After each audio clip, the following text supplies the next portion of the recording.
দেখা না দিলে বন্ধু কথা কইও না। কাকে বলেছেন? আমাদের ওই পিনাকি ভট্টাচার্য এবং এই সাংবাদিক ইলিয়াস সাহেবকে বলেছেন যে, দেখা না দিলে কথা কইও না। তার মানে উনি কি কাকে বলেছেন এটা? ব্যারিস্টার আল মামুন রাসেল আপনার কাছে আজকে জামায়াতের আমির তিনি বলেছেন আওয়ামী লীগের পথে হাঁটছে সরকার, ফ্যাসিবাদের বিরুদ্ধে প্রতিরোধ গড়ে তোলার আহ্বান তিনি জানিয়েছেন। তিনি বলেন ফ্যাসিবাদ একটি ভাইরাস, যে এই ভাইরাসের সংক্রমিত হবে সেই ফ্যাসিস্ট। আজকে ডিপ্লোমা ইঞ্জিনিয়ার্স ইনস্টিটিউটে একটি অনুষ্ঠানে তিনি এই কথা বলেছেন এবং তিনি আরও বলেছেন একটি বিশেষ দেশকে খুশি করতে গিয়ে বর্তমান সরকার বিভিন্ন অপকর্ম করছে। এর অংশ হিসেবে জুলাই স্মৃতি জাদুঘর থেকে অনেক গুরুত্বপূর্ণ তথ্য সরিয়ে ফেলা হয়েছে। আমার প্রশ্ন হলো, আমরা দেখলাম তার এই বক্তব্য আওয়ামী লীগের পথে হাঁটছে সরকার, কিন্তু আমরা যখন সংসদে দেখি, যদি বলি রাষ্ট্রপতি নির্বাচনের পর রাষ্ট্রপতিকে কোলাকুলি করে কানে কানে অনেকক্ষণ ধরে জড়িয়ে রেখে কথাবার্তা বলা, তাহলে বিএনপি যদি ফেসিবাদের পথেই হাঁটে তাহলে তাদের এত গলাগলি কেন? দেখেন, আমি এটা সহ কয়েকটা বিষয় নিয়ে একটু আসি। প্রথম কথা হচ্ছে, আমার সহ-আলোচক ফারুক ভাই বলল যে ওয়ারেন্ট অফ প্রেসিডেন্টের কথা বললো, যে একটা এমপি কিভাবে একটা ইউনিটকে ফুল দিয়ে বরণ করে নিতে পারে, এটা মানে তার সাথে যায় না। কিন্তু ব্যাপার হচ্ছে, আমরা যখন মাননীয় প্রধানমন্ত্রীকে দেখি উনি সাধারণ বিমানে চলাচল করেন যাত্রীদের সাথে, তখন আমরা তো বলতে পারি না যে এই যে আপনি অন্য অন্য দেশে বড় বড় দেশেরা তারা পার্সোনাল বিমান ব্যবহার করে, আপনি পার্সোনাল বিমান ব্যবহার করেন না কেন? আপনি তো তাহলে প্রধানমন্ত্রী হওয়ার মতো যোগ্যতা আপনার নেই। আপনি তো বুঝেন না এটা কোথা প্রোটোকল দিতে হবে। কয়েকদিন আগে প্রধানমন্ত্রী আর শিক্ষককে স্টেজ থেকে নেমে এনে পুরস্কার দিচ্ছেন, আবার নিজে নিজে বোতল উঠাচ্ছেন, আবার কোথাও ময়লা হলে পরিষ্কার করছেন। মানে আমরা তো তখন এটাকে বলি ডাউন টু আর্থ মেন্টালিটি, মানে ওনার মানবিক চিন্তাভাবনা বা এটাকে প্রশংসা করছি। কিন্তু একটা এমপি যখন একটা ইউনো বা একটা একে ফুল দিয়ে বরণ করে নিচ্ছে, একটা এমপি যখন একটা মানে এর সাথে একটা চা দোকানে বসে চা খাচ্ছেন, এটাকে আমরা মনে করি যে না, উনি ওয়ারেন্ট অফ প্রেসিডেন্টকে ফলো করছেন না, করছেন না। এগুলো আসলে মানসিকতার চিন্তা, মানসিকতার সমস্যা। আমি মনে করি এই ডাউন টু আর্থ মেন্টালিটি সকলে থাকতে হবে। আপনি তো জনগণের ভোটে নির্বাচিত হয়েছেন, আপনাকে প্রত্যেকটা বিষয়ে আপনাকে ডাউন টু আর্থ মেন্টালিটি যদি থাকে, আপনি সামনে এগিয়ে যেতে পারবেন। তারপরে দেখেন, নুরুল হক নুরু সাহেব আজকে কি বলেছেন জানেন? উনি আজকে বলেছেন যে দেখা না দিলে বন্ধু কথা কইও না। কাকে বলেছেন? আমাদের ওই পিনাকি ভট্টাচার্য এবং এই সাংবাদিক ইলিয়াস সাহেবকে বলেছেন যে দেখা না দিলে কথা কইও না। তার মানে উনি কি কাকে বলেছেন এটা? উনি তো তাহলে আমাদের প্রধানমন্ত্রীকে ব্যঙ্গাত্ম করেছেন। প্রধানমন্ত্রী তো 17 বছর দেখা দেন নাই, তার মানে কি উনি কথা বলতে পারেন নাই? উনি কথা বলেছেন না? আজকে পিনাকি দাদারা, তারপরে হচ্ছে সাংবাদিক ইলিয়াসরা কেন দেশ ত্যাগ করেছেন? কিসের জন্য? যে কারণে প্রধানমন্ত্রী দেশ ত্যাগ করেছেন, সে কারণেই তারা দেশ করেছেন। এই গণঅভ্যুত্থানে তাদের অবদানকে আমরা অস্বীকার করতে পারবো? তো সুতরাং না দেখা দিলে কথা বলতে পারবা না, এটা কার ভাষা? এটা কার ভাষা? এটা তো ছাত্রলীগের সভাপতি সাদ্দামের মুখে আমরা এই কথাটা সবসময় শুনতাম, যে তারেক রহমান সাহেবকে বলতে, দেখা না দিলে বন্ধু কথা কইও না, লন্ডন থেকে কথা কইও না, এই কথাগুলো।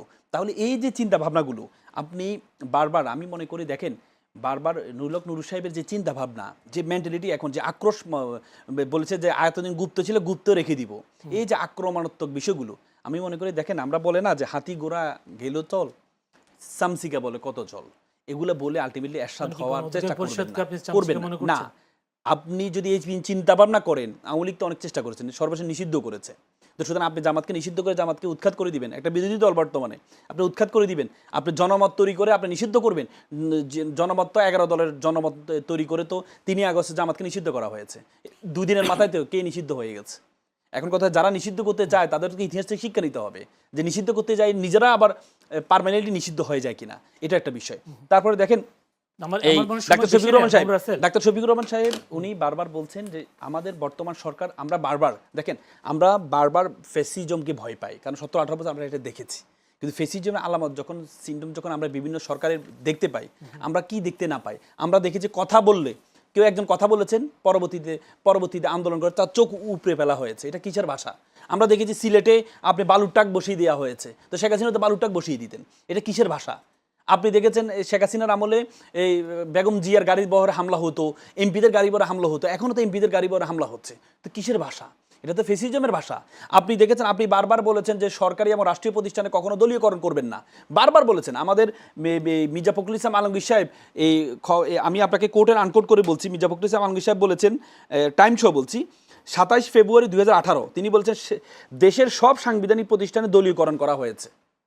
তিনি বলেছেন দলীয়করণ করা হয়েছে, কিন্তু আপনি কি দেখেছেন? দেশের সাংবিধানিক প্রতিষ্ঠানগুলো দেখেন, রাষ্ট্রীয় প্রতিষ্ঠানগুলো দেখেন, প্রত্যেকটা প্রতিষ্ঠানে আপনি দলীয়করণ করা হয়েছে, অথচ ওনাদের ঐতিহ্যপথ এটা ছিল না। তো তাহলে এগুলো কিসের আলামত? এগুলো কিসের আলামত? এগুলো তো ফ্যাসিজমের আলামত। একদিনে তো ফ্যাসিজম তৈরি হয় না।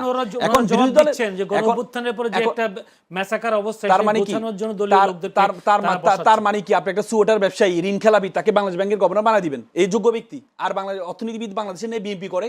আপনি সরকারি দলের লোক বসান, সমস্যা নেই তো। আপনি আপনার মতাদর্শের লোক বসান, কিন্তু যোগ্য লোককে বসান।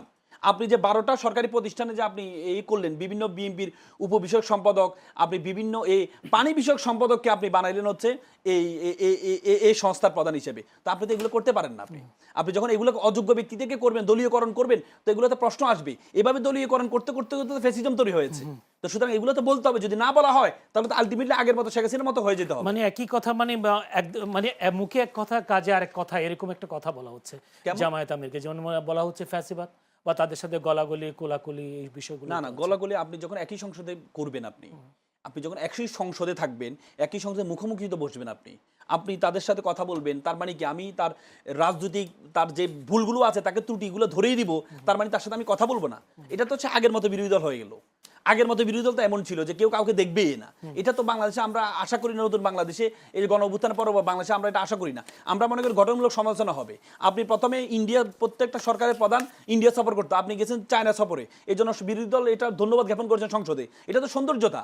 আপনি যেখানে ভালো কাজ করবেন সেখানে আপনাকে প্রমোট করা হবে। আপনি খারাপ কাজ করলে আপনাকে নিন্দা করা হবে। যাতে আপনি যেমন 18 ক যুক্ত করেছিলেন আপনি ব্যাংক খাতে, পরবর্তীতে বিরোধী দলের বিরোধের মুখে আপনি 18 ক থেকে ফেরত আসছেন। তার মানে সরকারি দলের গঠনমূলক সমালোচনা করতে হবে। যেটা ভালো ভালোকে ভালো বলতে হবে, খারাপকে খারাপ বলতে হবে।